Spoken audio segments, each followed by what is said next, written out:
કચ્છ જિલ્લા વૈષ્ણવ સમાજના આંગણે આનંદનો અવસર આવી ચૂક્યો છે, જેમાં ગોવર્ધનનાથજીની નૂતન હવેલી વૃંદાવન નગરમાં ખરીદાયેલા 3 પ્લોટમાં બનવાની છે. તેનું ખાતમુહૂર્ત કરવાનો ત્રિદિવસીય ઉત્સવ શુક્રવારથી યોજાઈ રહ્યો છે, તેવું કચ્છ જિલ્લા વૈષ્ણવ સમાજ ચેરિટેબલ ટ્રસ્ટના કાયમી ટ્રસ્ટી જગદીશ ઝવેરીએ જણાવ્યું હતું. શુક્રવારે સોનીવાડમાં આવેલી જૂની હવેલીમાં કાર્યક્રમની શરૂઆત થઈ હતી. સાંજે ત્યાં મનોરથનો કાર્યક્રમ યોજાયો હતો. આ પછીનો કાર્યક્રમ નવા સ્થળે વૃંદાવન ધામમાં રાખવામાં આવ્યો હતો. ભુજના હવેલીના અધ્યક્ષ કડી અમદાવાદના દ્વારકેશ લાલજી છે. આ વખતે યદુનાથજીના લાલન પ્રથમેશજી આ કાર્યક્રમમાં આશીર્વાદ આપવા પધાર્યા છે. એમના વચનામૃતનું પણ આયોજન થયું હતું, જેનો લાભ સર્વે વૈષ્ણવ સમાજને મળ્યો હતો. બીજે દિવસે શનિવારે સવારે બ્રહ્મ સંબંધનો કાર્યક્રમ યોજાયો હતો. આ પછી યુનિવર્સિટી રોડ ઉપર આવેલા ચંગલેશ્વર મહાદેવ મંદિરથી વૃંદાવન ધામ સુધીની શોભાયાત્રા નીકળી હતી. રવિવારે નવી જમીન ઉપર ખાતમુહૂર્ત યોજાવાનું શરૂ થયું હતું. તેમજ મુખ્ય 5 દાતાઓની હાજરીમાં તેમના યજમાનપદી યજ્ઞ પણ યોજાયો હતો, જેમાં ચેતન ઠાકર યજ્ઞ આચાર્ય તરીકે હતા. શિલાન્યાસ, અન્નકૂટ, મહાપ્રસાદ સહિતના કાર્યક્રમો યોજાયા હતા. ગોવર્ધનનાથજીની નવી બનવા જઈ રહેલી હવેલીના ખાતમુહૂર્ત અંગે વધુ વિગતો આપતા પ્રણવ સોનીએ જણાવ્યું હતું કે આદિકાળથી ભગવાન કૃષ્ણની વૈષ્ણવ પરંપરા ચાલી આવે છે. શ્રી કૃષ્ણ ભગવાનને સમર્પિત નૂતન હવેલી જ્યાં બનવાની છે તે વિસ્તારનું નામ પણ યોગાનુયોગે વૃંદાવન ધામ છે. તેનાથી સમગ્ર વૈષ્ણવ સમાજ અત્યંત હરખમાં છે. દ્વારકેશ લાલજીના આશીર્વાદથી નૂતન ભવ્ય હવેલી જલ્દી સાકાર થશે એવો તેમણે સંકલ્પ અને શ્રદ્ધા વ્યક્ત કરી હતી. સંસ્થાનું એક નૂતન હવેલી બનાવવા જઈ રહ્યા છીએ અને એ વૃંદાવન નગરની અંદર 3 પ્લોટ અમે ખરીદેલા છે અને એની અંદર ત્રિદિવસીય અમારે ઉત્સવ ઉજવવાનું ગઈકાલથી શરૂ થઈ ગયેલું છે. ગઈકાલે સવારે જૂની હવેલી જે સોનીવાડ મધ્યે આવેલી છે ત્યાં કને અમારો પ્રોગ્રામ હતો.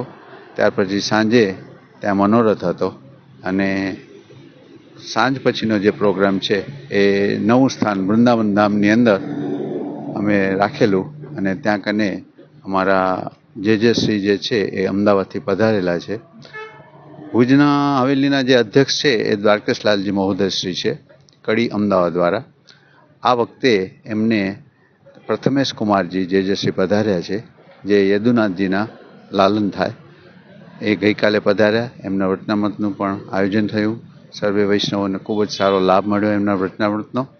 અને આજથી સવારથી અમારો પ્રોગ્રામ જે છે એ જૂની હવેલીની અંદર સવારે પલનાનો કાર્યક્રમ હતો. ત્યાર પછી બપોરે સવારે બ્રહ્મ સંબંધનો પણ કાર્યક્રમ હતો. બપોર પછી અત્યારે શોભાયાત્રા છે, કારણ કે આજે દાઉજીનો ઉત્સવ, ગુસાઈજીનો ઉત્સવ છે, એટલે જલેબી મહોત્સવ આજે છે.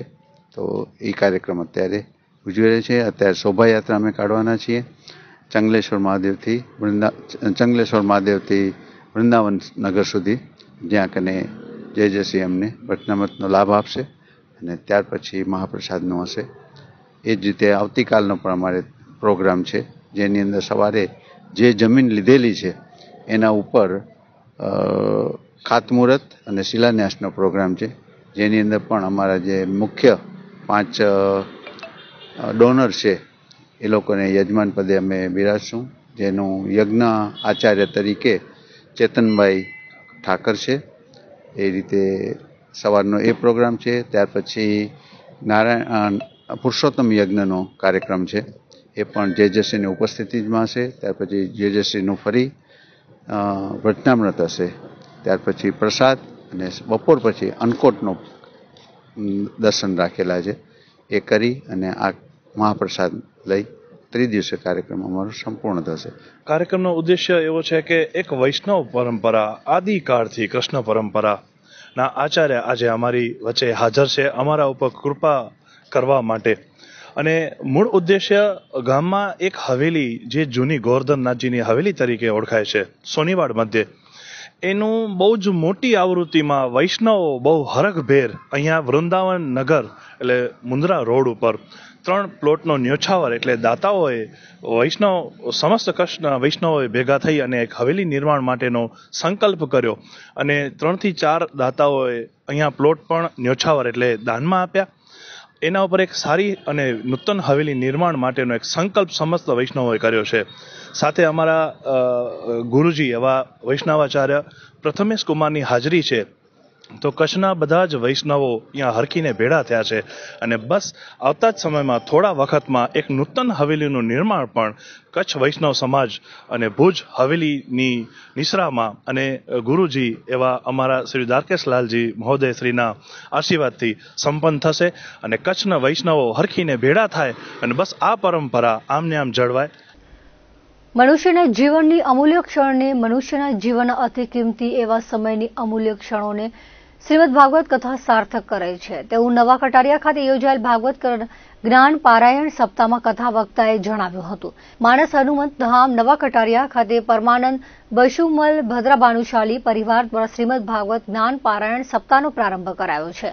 અમૃતવાણીનો પ્રારંભ કરતા કથાકાર શાસ્ત્રી ઉદયપ્રસાદ ભાનુપ્રસાદ ગોરે ભાગવત ગાથાને મંગલમય ગાથા જણાવી હતી અને તે મનુષ્યના જીવનને પથ એટલે કે રસ્તો બતાવે છે તેવું પણ જણાવ્યું હતું. સમગ્ર મનુષ્ય માત્રનું કલ્યાણ કરવાની શક્તિ ભાગવત કથા ધરાવે છે. પરીક્ષિત રાજાએ ફક્ત એક જ વખત સુખદેવજી મહારાજ પાસેથી આ કથા સાંભળી હતી અને એમનો પાર થઈ ગયો હતો અને સુખદેવજી મહારાજને આ કથા સંભળાવી તો એમનો મોક્ષ થઈ ગયો હતો. આપણા જીવનને પરમાત્મા તરફ વાળવાનું છે અને તેવું કાર્ય જે કરે છે તે ભાગવત કથા, જે આ કથા સાંભળે છે તે ભગવાન તરફ તો વળે જ છે અને ભગવાનની પ્રાપ્તિ તો થાય જ છે, પરંતુ તેનામાં માણસપણું પ્રગટે છે, દિવ્ય દ્રષ્ટિ પ્રાપ્ત થાય છે અને તે દ્રષ્ટિ દ્વારા આપણે દરેક જીવમાં પરમાત્માને જોઈ શકીએ છીએ. કથા આયોજક ભદ્રા પરિવારને બિરદાવતા તેમણે જણાવ્યું હતું કે આ કથાનું આયોજન કરીને પોતાના પરિવારનું તો કલ્યાણ કર્યું જ હશે, પરંતુ સાથે સાથે સમાજનું પણ કલ્યાણ કર્યું છે. કુળદેવી જલેશ્વરી માતાની કૃપાથી માનસ હનુમંત ધામના સાનિધ્યમાં શરૂ થયેલી ભાગવત કથાને સદગુરુ હરિદાસજી મહારાજજીએ આશીર્વાદ પાઠવ્યા છે. પોથીયાત્રા બાદ શરૂ થયેલી આ કથા 19 ડિસેમ્બરના વિરામ લેશે. 14મી ડિસેમ્બરે રવિવારે પરીક્ષિત જન્મ, 15મી ડિસેમ્બર સોમવારે નૃસિંહ અવતાર, વામન અવતાર સહિતના પ્રસંગો ઉજવાયા હતા. ચોથા દિવસે 16 ડિસેમ્બર મંગળવારે રામ જન્મ અને કૃષ્ણ જન્મ, 17મી ડિસેમ્બરે ગોવર્ધન લીલા, 18મી ડિસેમ્બરે ગુરુવારે રૂક્ષ્મણી વિવાહ, 19મી ડિસેમ્બરે શુક્રવારે સુદામા ચરિત્ર કથા પ્રસંગ યોજાશે અને એ સાથે કથા વિરામ લેશે. કથાનું પરમાનંદ બશુમલ ભદ્રા પરિવારના પરમાનંદભાઈ અને કિશોરભાઈ, દિલીપભાઈ અને વિનોદભાઈ તેમજ સમગ્ર ભદ્ર પરિવારે આયોજન કર્યું છે. માનસ હનુમંત ધામ નવા કટારિયામાં ભદ્રા પરિવાર દ્વારા આયોજિત શ્રીમદ ભાગવત સપ્તાહ જ્ઞાન પારાયણનો શુભારંભ અખિલ ભારતીય સિંધી ભાનુશાલી મહાજન સરોવરના પ્રમુખ ભાનુરત્ન અને કચ્છ સુધીના તંત્રી ગંગારામભાઈ ભાનુશાલીના હસ્તે થયો હતો. દીપ પ્રાગટ્યમાં વ્રજવાણીના ટ્રસ્ટી ધનજી કેરાસિયા, યજમાન પરિવારના મોભી પરમાનંદભાઈ બૈશુમલ ભદ્રા તથા ગિરીશભાઈ વગેરે પણ દીપ પ્રાગટ્યમાં જોડાયા હતા. કથામાં વ્યાસપીઠ ઉપર ઉદયપ્રસાદ ભાનુપ્રસાદ ગોર તેમની અમૃતવાણી પીરસી રહ્યા છે. આ રીતે પિતૃ કૃપા, ભગવત કૃપા રૂપી પરમાનંદ બશુમલ ભદ્ર ભાનુશાલી પરિવાર દ્વારા થઈ રહેલા અનેક સેવા કાર્યોની પરંપરામાં વધુ એક પુણ્યનો ઉદય પણ આ પવિત્ર કાર્ય સાથે થયો હતો. જે વ્યક્તિ કીર્તન ન કરે અને કોઈને ધ્યાનમાં રસ હોય તો એ ધ્યાન વિધિ કરે અને બીજા સ્કંદના આ પ્રથમ અધ્યાયની અંદર સુંદર મજાની વિરાટ પુરુષની ધારણા સહિત ધ્યાન વિધિ બતાવી છે કે શું કરવું જોઈએ. સર્વપ્રથમ ભલે આ જગતની અંદર જે કાંઈ દ્રશ્યમાન છે એ બધું જ પરમાત્માનું સ્વરૂપ છે. ધ્યાન શ્રી સુખદેવજી મહારાજ જે સાધક છે એને સમજાવે છે કે દરેક વ્યક્તિઓનું મન ચંચળ છે. તો પહેલા તો મન ચંચળ હોય તો પ્રભુ યાદ ન આવે. મનને સ્થિર કરવું જોઈએ. મનને સ્થિર કરવું. ચંચળ મનથી ક્યારેય પણ કોઈ કામ સરખું થતું નથી. એ પછી કથા શ્રવણનું હોય, ભગવાનના કીર્તનનું હોય કે પછી ઘરકામ હોય કે નોકરી ધંધો હોય કે વિદ્યાભ્યાસ હોય.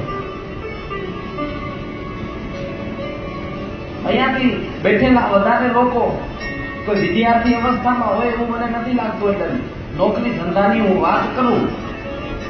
હવે તમે મને કહો ભાઈઓ કે આપણે નોકરી કે ધંધો જો ખાલી કરવા ખાતર કરી અને ક્યાં તો આપણું મન છે ને આપણે કરી તો બેમાંથી ફેર પડે કે ન પડે?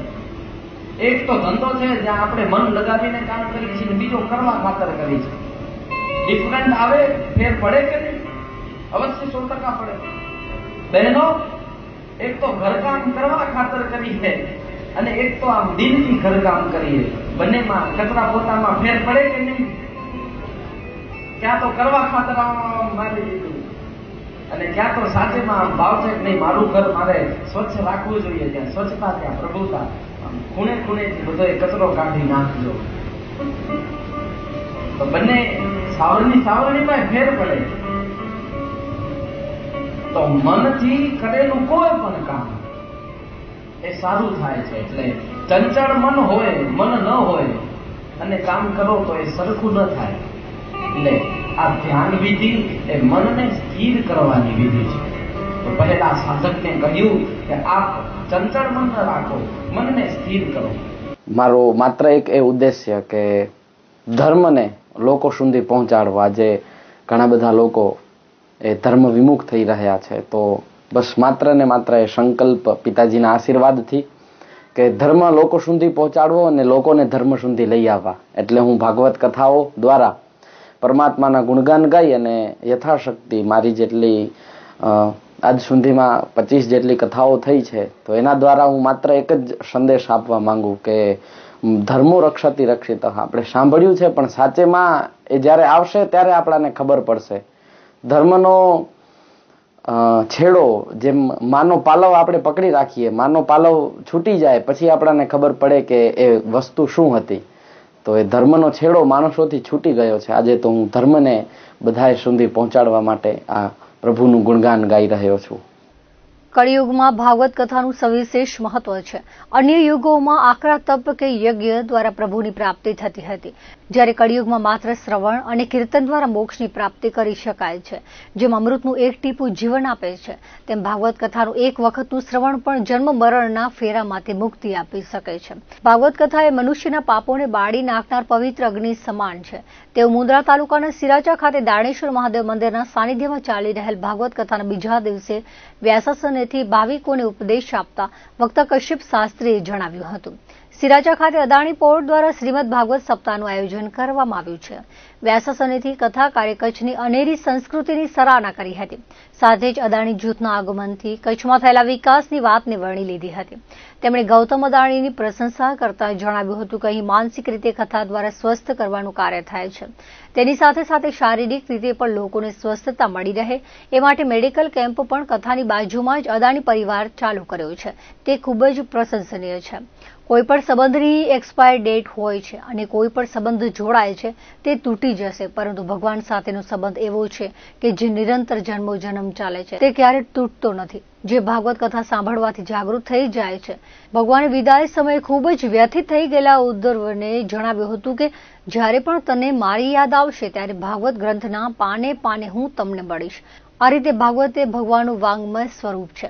કચ્છની ભૂમિને સંતોની પાવન ભૂમિ ગણાવતા કચ્છની ધરા પરથી મળી આવતી ગુગળ જેવી ઔષધિઓના મહત્વ વિશે સમજ આપી હતી. કથાના ઉદ્દેશ્યનું વર્ણન કરતા તેમણે જણાવ્યું હતું કે કથા સર્વજન હિતાય અને સર્વજન સુખાયનું માધ્યમ છે. પરમાત્માની પ્રાપ્તિ માટે જનસેવાની સર્વોપરી ગણાવી લોકસેવા માટે ભાવિકોને આહવાન કર્યું હતું. સિરાચાના દાણેશ્વર મહાદેવ મંદિરના સાનિધ્યમાં ચાલી રહેલી ભાગવત કથાના સ્થળે દરરોજ નિઃશુલ્ક મેડિકલ કેમ્પ, ગૌસેવા અને મહાપ્રસાદની વ્યવસ્થા આયોજક અદાણી પરિવાર દ્વારા કરવામાં આવી છે. આ કથાના માધ્યમથી પર્યાવરણના જતન અને પ્લાસ્ટિક મુક્ત સમાજને સંદેશ અપાઈ રહ્યો છે.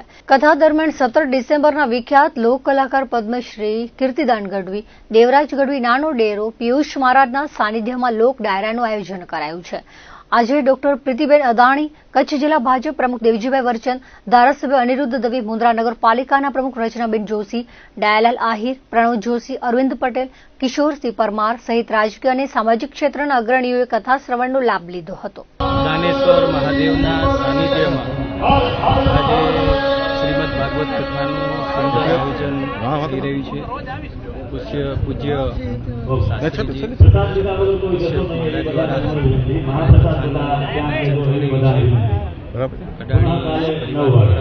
અને સર્વે સ્થાનિક સૌ ગ્રામજનોના સહયોગથી આજે સુંદર ધાર્મિક કાર્ય અને સાથે સેવાનું કાર્ય સાથે સતત અહીંયા મેડિકલ કેમ્પનું પણ આયોજન કરવામાં આવ્યું છે. એમનો ફ્રી નિદાન ચેકઅપ કરવામાં આવશે અને સાથે સાથે સેવાકીય અનેક પ્રવૃત્તિઓ આની સાથે જોડાયેલી છે. હું સર્વેને મારી હૃદયપૂર્વકની ખૂબ ખૂબ શુભકામના શુભેચ્છા પાઠવું છું. આજે દાનેશ્વર મહાદેવના પટાંગણની અંદર અદાણી ફાઉન્ડેશન દ્વારા શ્રીમદ ભાગવત કથાનો આજે બીજો દિવસ છે. ગામે ગામથી લોકો કથામાં આવી રહ્યા છે. પૂજ્ય કશ્યપભાઈ શાસ્ત્રીના મુખારવિંદથી ભગવાન કૃષ્ણના ગુણાનુવાદ ગવાઈ રહ્યા છે. એમાં આજે બીજા દિવસે પૂજ્ય આઈશ્રી દેવલમાં, પૂજ્ય આઈશ્રી કામલમાં અને જૂના અખાડાના સૌ સંતો મહંતો ઉપસ્થિત રહ્યા હતા. ફાઉન્ડેશન પરિવારમાંથી પ્રીતિબેન પણ અહીંયા ઉપસ્થિત રહ્યા હતા. અમારા કચ્છ જિલ્લા ભારતીય જનતા પાર્ટીના અધ્યક્ષ દેવજીભાઈ પણ ઉપસ્થિત રહ્યા હતા. અનેક લોકો આસપાસના 10 ગામના આગેવાનોએ સાથે મળીને શ્રીમદ ભાગવતની આરતી કરી છે અને આ કથાનું રસપાન પણ કર્યું છે. તો આ કથા એ આપણા સૌના જીવનનો થાક ઉતારનારી કથા છે. ભગવાનનું નામ છે. સનાતન સંસ્કૃતિનું સંવર્ધન થતું હોય ત્યાં આપણે સૌ કોઈ એનો લાભ લેતા હોય છે. તો આ કથા જેથી જ્ઞાનરૂપી અમૃતનો પ્રસાદ લેવાનો આજે મને લાહો મળ્યો છે એ બદલ હું કશ્યપ શાસ્ત્રીજી, ફાઉન્ડેશન, પરિવાર અદાણી આ બધાનો હું ખૂબ ખૂબ હૃદયથી આભાર વ્યક્ત. દર્શક મિત્રો, આ હતા અત્યાર સુધીના કચ્છ ઉદય ટીવી સમાચાર. ફરી મળીશું નવા સમાચારો સાથે, નવી અપડેટ સાથે. ત્યાં સુધી મને રજા આપશો. નમસ્કાર.